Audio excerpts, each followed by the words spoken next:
જૂના રાજપરા ગામે આવેલ શ્રી રામદૂત આશ્રમ ખાતે સંતવાણી ડાયરો યોજાયો। ભાવનગર જિલ્લાના તળાજા તાલુકાના જૂના રાજપરા ગામે શ્રી રામ પારાયણ વિજ્ઞાન યજ્ઞનું આયોજન કરવામાં આવ્યું છે।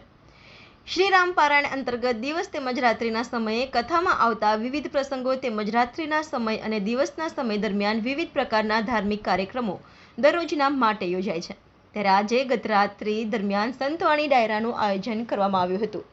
ગત રાત્રે 10 કલાકે શરૂ થયેલ સંતવાણી ડાયરો આજે વહેલી સવારે 3 કલાકે પૂર્ણ થયો હતો, જેમાં વિવિધ સાધુ સંતો તેમજ વિવિધ સામાજિક તેમજ રાજકીય આગેવાનો અને માતાઓ, બહેનો, યુવાનો, વડીલો મોટી સંખ્યામાં ઉપસ્થિત રહ્યા હતા અને સંતવાણીમાં નામી અનામી કલાકારોએ ભજનોની રમઝટ બોલાવી હતી।